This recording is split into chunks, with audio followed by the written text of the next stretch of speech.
College baseball season may be over, but it's never too late to recap the previous season or too early to preview the upcoming season.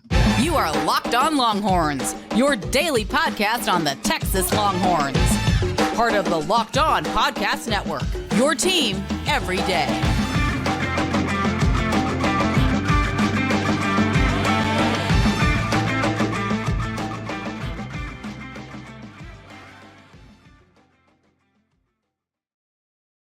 Locked On Longhorns, the show. Jonathan Davis, your host. Today's episode of Locked On Longhorns is brought to you by FanDuel Sportsbook, the official sportsbook of Locked On. Make every moment more. Visit FanDuel.com/LockedOn today to get started. And on today's episode, I got your favorite YouTuber, Nash Talks Texas, with me, and we are talking a lot of baseball. And Nash, I have a question to ask you because it seems like if you're a coach at the University of Texas, you're in a polarizing position, right? We look at Steve Sarkisian, head coach of the football team, and there's fans on both sides of the fence when it comes to Sark. We look at Rodney Terry coaching this Texas basketball team, and there's fans on both sides of the fence when it comes to Rodney Terry. So maybe it's not the coaches, maybe it's the fans. But David Pierce is in a similar situation. It seems like he gets fired after every game that we lose on Twitter, right? And there's fans on both sides of the equation, fans that love David Pierce and fans that are not too keen on what he's done at the University of Texas. What is your honest assessment of David Pierce's tenure at the University of Texas thus far? Honest assessment is at the end of the day, there's just no matter what gripe you have with David Pierce, the record that he's had so far, aside from actually winning Omaha and getting a national championship underneath his belt, there's not much more that you could have done better if you're David Pierce.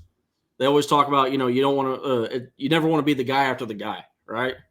So Augie Garrido, the guy. Well, and he actually followed the guy before him, Coach Gus. And so you never want to be that guy following them. But, David Pierce, he's done it. He's matched the expectations.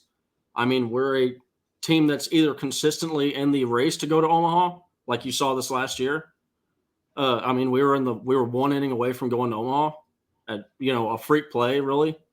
Some bad lights away from going to Omaha. Like not even just California laws, just some weird nighttime laws, like, and all that stuff. But a light's got to be at a certain angle or whatever. But so aside from all that, even then the record, I believe his record is better than Augie Garrido's so far. And I like when you were doing the intro to this this little segment right here, you mentioned when we lose, right? That David Pierce, he'll have guys switch on him. He can win, and he'll have guys on the message board sitting there saying, "Oh, this is terrible. This is horrible." Yeah, look, the perks or non-perks of coaching at the University of Texas, I would say. You mentioned how the season ended, and it was a tough loss to a season that was kind of a magical ride. It started off a little shaky in Globe Life. It was shaky in Globe Life the whole season, but they also went on a magical 16-game run, and it ended with a three-way share of the conference championship. And I just want to ask you, what were your thoughts on the team this season and David Pierce? Did you feel like the team exceeded expectations, met expectations, or fell below expectations, or somewhere in between those three? This team, they shot so far past expectations. It's really like when you look at the production that they lost, we lost a ton of innings pitched. We lost a ton of strikeouts, ton of home runs, ton of hits.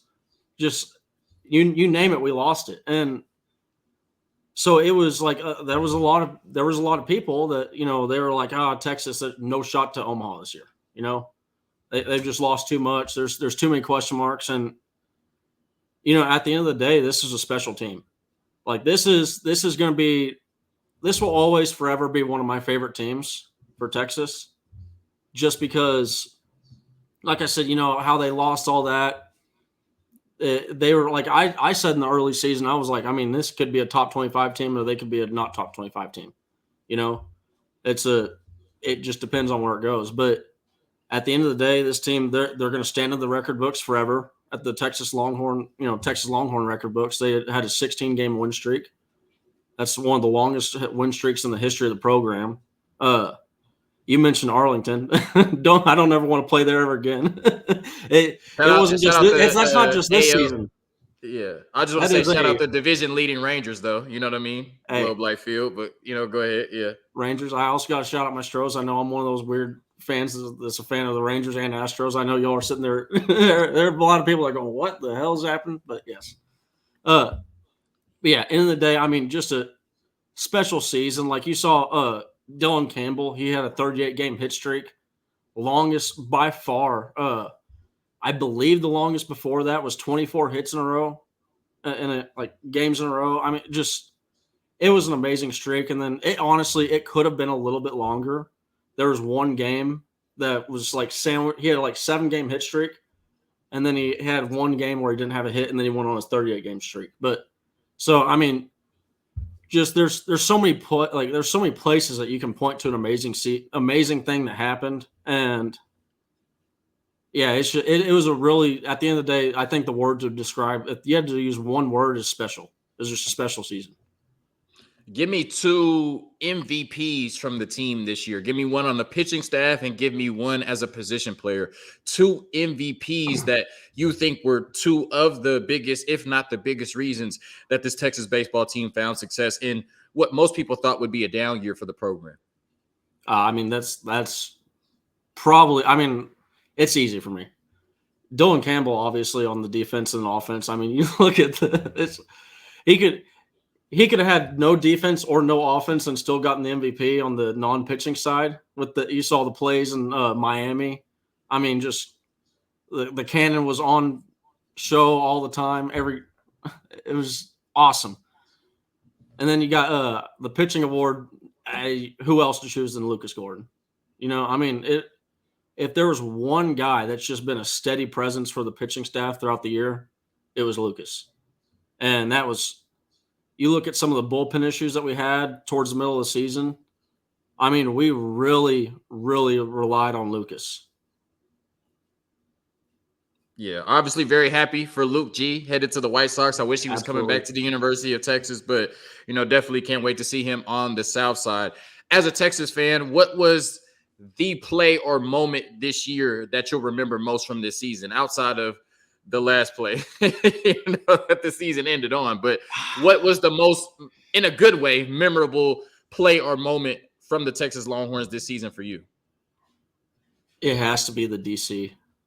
It has to be one of the DC plays. It's close. I think I'm gonna say 1A is gonna be that Superman catch, just because it's just, I mean, that was unbelievable when you saw it happen. Like you saw the guy running around the bases. He's like, no, that didn't happen. And then so 1A for that one, and then my 1B is gonna be. It was overshadowed from the last play from Dylan Campbell. But if you remember, we're ending the 8th inning. There's a ball hit to right field, and dude's rounding second base, trying to stretch it to third, get that, and Dylan Campbell nails him from the outfield.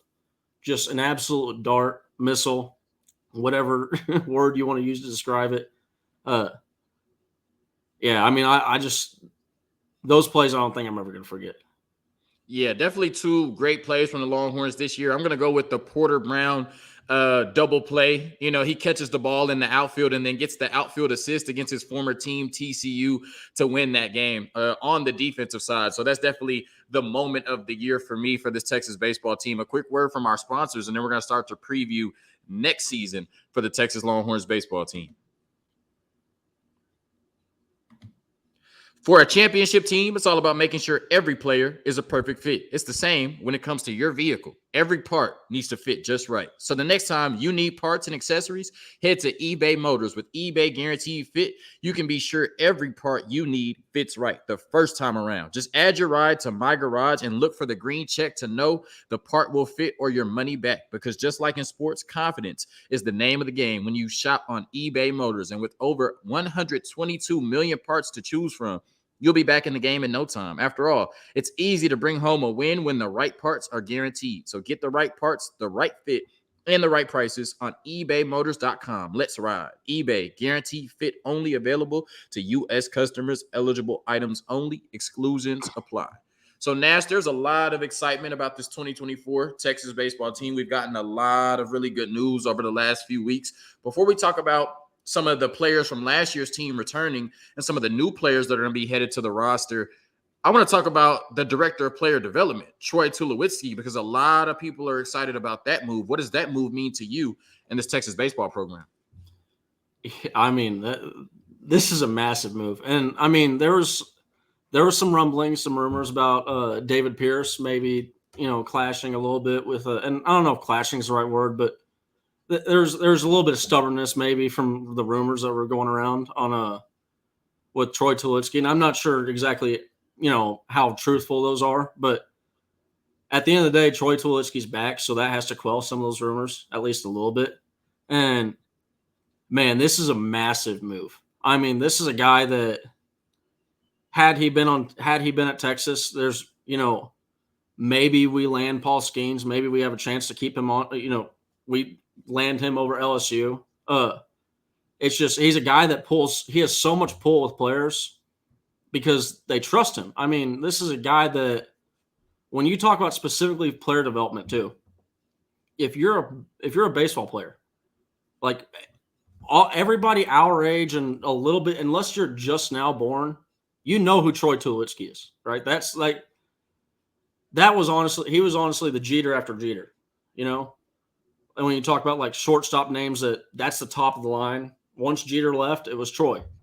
And the cool thing about him is if you go back to his own words, he always says, he's like, oh, look, I was never a special athlete. But at the end of the day, that's what made him best, is because he knew he had to go out there and he had to work. He had to outwork dudes. He had to outwork this dude that was way more talented than him 20 times more. And when you have a guy like that in charge of developing players, I mean, that there's maybe no better person that can show a history of developing themselves. And really, that's, you gotta, as a player, you're gonna have to, you trust that, because hey, he's not just talking the talk. He literally walked the walk at one point. And having him there, he was formerly a volunteer coach for Texas, brought in, if you remember, Houston Street, big name, big closer for the University of Texas. He was friends with Troy Tulowitzki. There was an opening in the volunteer coaching staff, and he hit up David Pierce. And if I'm remembering correctly, he actually had said, hey, I want to join the staff. And David Pierce, okay, yeah. I'll call you back. Doesn't call him back for a week. And then Troy's like, hey, I'm serious about this. I want to do it. And then he's like, okay, I just want to make sure. Like, that was his way of vetting that he's serious. I'm not sure how truthful it is, but I remember I heard that somewhere. But having Troy Tulowitzki and Caleb Longley in charge of, because Caleb Longley, he's not in charge of player development. Troy is. But at the end of the day, having these two dudes on the staff, Caleb Longley is a bright and just shooting star name in the baseball world, as far as like coaching and stuff like that. He's going to be a special coach. And to have him and Tulo, like I said, on the same staff, developing these guys, like especially with this young talent that we got coming in, it's really fun and exciting to think about. Yeah, definitely should benefit the Longhorns for a long time. When you look at some players that are coming back from last year's roster, we've already seen, LeBaron Johnson, Tanner Witt, who else? Peyton Powell. If I'm missing somebody, you can fill them in. But what do all of these players, Porter Brown, coming back from last year, what do all of these players coming back to try to run it back and get to Omaha mean for this Texas baseball team in 2024? Yeah, you got Jack O'Dowd coming back. It's like, and when you talk about the players coming back, if there's one guy that you just really want to ever appreciate, it's Tanner Witt. Like that, the Longhorn fans talk about wanting a player that, he cares so much about wearing the jersey, right? That he's willing to that they're willing to sacrifice all these other things, all the NIL, the money, all that stuff. And I'm not saying he's sacrificing NIL, but at the end of the day, he passed up on a big paycheck to come back to the University of Texas. And I mean, it is clear that if you look at just everything that's happened with him, and this is no inside information or anything, it's just looking at his career. He had Tommy Johns. He completely selflessly comes back this season to try and help the team. He could have been, hey, no, this is me. I'm going to be a me show. I'm not going to do anything. My stock is going to stay high, and I'm going to go in the draft, and I'm going to make a lot of money. And I'm sorry about it, but I'm just looking out for my best interest, guys. No, he comes back. He goes, pitches for the University of Texas, maybe comes back too soon. Draft stock falls a little bit. Still a good paycheck, passes a good paycheck, and then chooses to come back to the University of Texas for another year. I mean, like this is like Sam Ellinger level territory of like diehard Longhorn stuff that we're talking about here. And to go back to these other guys like Jack O'Dowd, he's another guy that we're bringing back. He was starting to hit the ball well at the end of the season. He was actually starting to get some good, make some good contact and get some good power on the ball. You mentioned Porter Brown, getting him back, like the double play that he had versus TCU. Porter Brown is a weapon in the outfield. That's nasty to have out there. And having that come back is massive. Peyton Powell, I've mentioned multiple times. If you've listened to me in my baseball takes, you know how much I love Peyton Powell. That he's one of the best. He's one of the best. I was almost one, if not the best, but he's one of the best third basemen that we've ever had defensively. And he's there. You go with the names of David Marola, if you remember the Ryan Reynolds a few years back, like Michael Torres, like he has the defensive stats to stand up right next to these guys, and if not, maybe better in some of these categories. So I mean, getting these dudes back, and then it goes beyond that. If you look at the home runs, I mean, Peyton Powell, double-digit home run, Porter Brown, double-digit home run.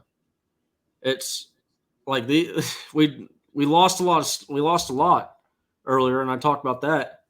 About losing production, losing home runs, losing hits. Well, getting these guys back is massive for next year, and the running it back. It makes you think. It makes you think and wonder. Maybe there's a reason they're running it back, and they're not messing around. Yeah, we didn't even talk a bunch about LBJ, who can go out on any given outing and give you 7 innings, 12 Ks. We saw that multiple times last season. He was really special. Can't wait to see his maturation as a pitcher. I want to ask you about some new players, right? Because obviously there's turnover every year in college sports. Who are maybe 1 or 2 players that'll be new to this Texas baseball team next year that you expect to have an impact? I mean, it's easy. The easy one off the top of the head is Gasparino. He is a center fielder, got a lot of speed, big guy. He's 6'4", 216 pounds, something like that. He passed up on going pro, and he was borderline. Like, this is one of the guys that, I don't think we were expecting him to make it to the 40 acres, and he makes it to the 40 acres. You got Casey Borba coming in, Cole Sevig. I mean, there's multiple pitchers too, with these young pitchers that can come in and make a day one impact. When you're talking about like a Hudson Hamilton, Easton Tumas guy. Some players that I'm really high on. I don't know necessarily how much they're going to make an impact on year one, but keep an eye on them down the line. Or I want to make sure I get the name right. DeAndre One Kennedy. I'm just going to say it, DeAndre One Kennedy, because it's. And then Oliver Service, at your service. I'm really high on Oliver Service. That guy, I think he's going to be special for the 40 acres one day. And then you even go on past that. We got the transfers coming in, Will Mercer. And if you were watching just recently, this is going to be, I think, I don't know if you were wanting just recruits or even transfers to be counted in, but I think this guy could end up having the biggest impact of all of them. Luke Storm. This is a dude that can smash the ball. And he's a switch hitter too. He's got versatility on defense, so he can play anything from first base, third base to outfield. So he's a guy that knock on wood, if we have an injury somewhere, right? We have an injury to a Jared Thomas or a Peyton Powell, or even maybe not an injury to them. Maybe we play Peyton Powell or Jared Thomas somewhere else. I mean, he gives the roster flexibility. And the thing that's really interesting and that makes me think that he's going to have the biggest impact is I believe the coaches, they're wanting to kind of change his swing. And he had his stats stand close to Dylan Campbell's in a lot of categories. And if he's sitting close to Dylan Campbell and there's another level that he can get to, hey, sign me up. and he's a big boy too. He's like 6'6", big body. Definitely a nice influx of new talent to pair with the talent that's coming back from last season. Really quickly, one-word answer here. I'm going to ask you a question. What is the ceiling of this baseball team next year? Championship, Omaha, Super Regionals, or the Regionals? One-word answer. Ship. The ceiling is a championship? Championship, yes. All right, quick word from our sponsors, and we're going to talk about some Longhorns that are making a name for themselves in the professional ranks.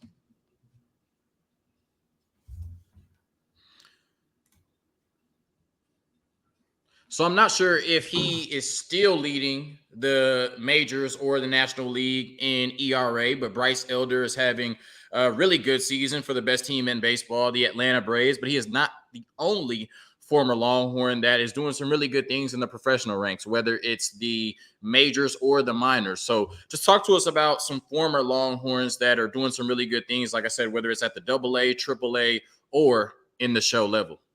Yeah, I mean, you already mentioned Bryce Elder. That dude, that's been a fun one because of how he got there. There was an injury that kind of from the pitching staff that kind of forced him in, and he had an all right outing, and then really it was a good outing at the beginning, and then kind of tailored off. But then that parlayed into this year, and he's having a great year. But you mentioned some of the AA guys. We just had a Murphy Staley. He just got promoted to high A ball.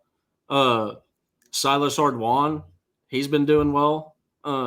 He's like hitting in the low 200s, which I mean, when you talk about professional baseball, that's a good number to be around. But he's doing good. He's long balls hitting, so the power's translating to the wood bat.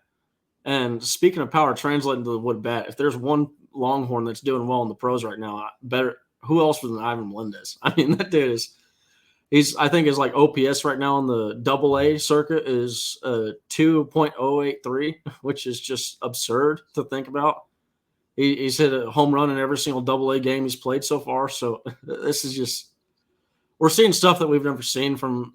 The last time I remember seeing something like this in professional baseball, and maybe it's happened a lot in minors. Hard to see what it's minor leagues, but. Trevor Story, if you remember him with the Colorado Rockies a few years back. But that's what kind of Ivan Melendez reminds me of right now. But you got the Clemens, Cody Clemens. He's playing right now. He's for the Phillies, I believe. And he's kind of a little bit of a utility guy, plug and play him.